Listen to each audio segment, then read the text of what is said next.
Ingeniero, buenas tardes. En esta oportunidad, me paso a mis compañeros y vamos a dar una breve exposición sobre lo que es carga y descarga de un inductor en un circuito eléctrico. Bueno, como introducción, tenemos que el condensador es un componente eléctrico fundamental porque la energía en forma de campo eléctrico entre dos placas conductoras separadas por un material dieléctrico. Sabemos que el estudio de su carga y descarga es esencial para comprender su funcionamiento en circuitos eléctricos y electrónicos. Bueno, definición. La carga y descarga de un capacitor es el proceso mediante el cual este componente eléctrico acumula energía en forma de campo eléctrico. Este llamado carga y posteriormente lo libera llamado descarga. A través, durante la carga, una fuente de voltaje provoca la acumulación de cargas opuestas de sus placas, generando una diferencia de potencial. En la descarga, el capacitador transfiere la energía almacenada hacia los elementos conectados, siguiendo en ambos casos una variación exponencial determinada por la constante del tiempo, que es T igual a R por C. Bueno, si la gente continúa con la exposición, lo que es un poco del circuito de relé sería como fuente de corriente continua. Cuando se conecta una fuente de voltaje DC a un circuito relé, el inductor inicialmente se opone al cambio de corriente. La corriente aumenta gradualmente hasta alcanzar un valor constantemente. Y acá tenemos lo que es el durante el encendido, ¿no? Es una pequeña fórmula que es el corriente del tiempo igual a voltaje sobre resistencia, ¿no? Que es el 1 menos. Ya. Y durante el apagado de la descarga es el corriente del tiempo igual a otro pequeño fórmula, ¿no? Y lo que viene a ser el inglés significa lo que es corriente del tiempo, el T. V lo que es voltaje aplicado, la R es la que es la resistencia y la que es inductancia y la T el constante del tiempo, ¿no? Bueno, continuando con nuestra exposición magíster, vamos a aplicar la ley de Kirchhoff a nuestro tema de investigación. En este caso, tenemos que la ley de Kirchhoff te dice que la suma de voltajes es igual a la energía total. En este caso, vemos que la ley de Faraday nos dice que la suma del voltaje de la resistencia va a ser igual a IR, y el voltaje de la inductividad va a ser igual a L por la derivada del tiempo, por la derivada de la corriente, perdón. Y en este caso tenemos, reemplazando esos valores en nuestra ecuación principal, tenemos que es igual a IR más L por la derivada de la inductividad. Ya, en este caso, reemplazamos los valores, en este caso energía que son 12 voltios, la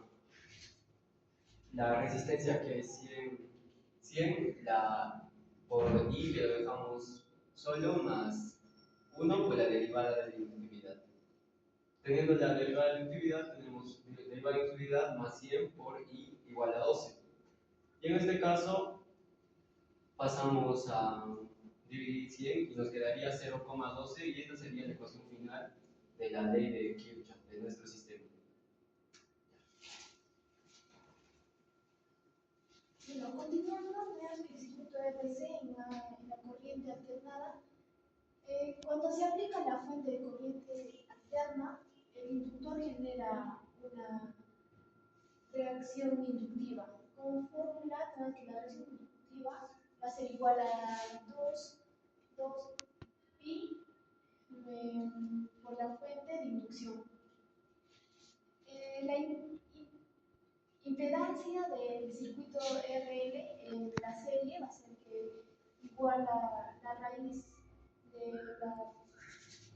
la resistencia al cuadrado más x elevado al cuadrado sobre la inducción. Como corriente tenemos que la corriente va a ser igual al voltaje sobre la independencia del circuito.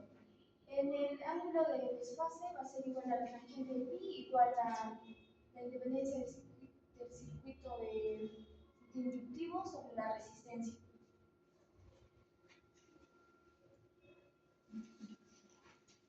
tenemos lo que son las aplicaciones de los inductores en la vida cotidiana.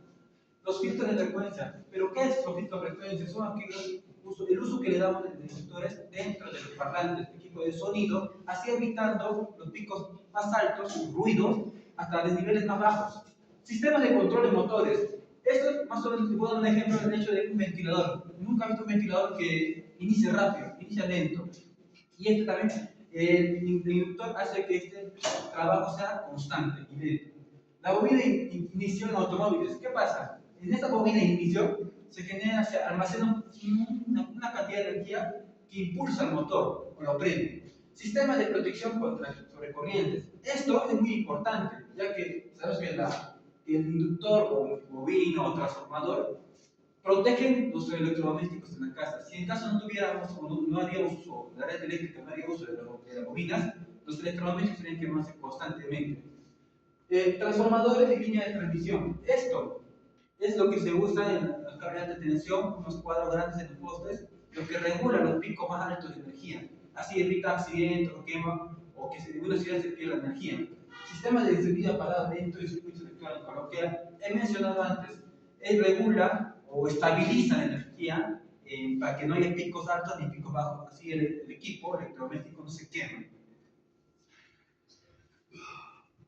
Bien. Precauciones. Bueno, no está de más decir que siempre tenemos que usar el pensamiento común o tener sentido común, siempre revisando los voltajes y la corriente de la fuente, pero no de forma inmadura, sino de forma sin usar los FPs.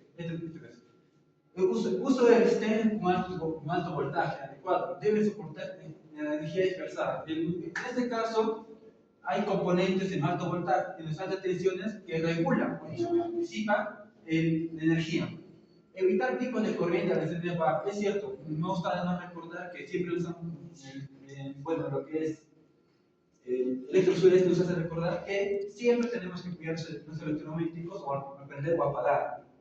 ¿Sí? Supervisa la temperatura de los componentes. Bueno, es cierto. A mayores picos de energía, los electrodomésticos tienden a calentarse, porque también dentro de ellos hay una pequeña resistencia, una bobina que también regula, pero no de forma muy constante. Entonces, ¿qué pasa cuando hay demasiados picos? Los electrodomésticos se queman.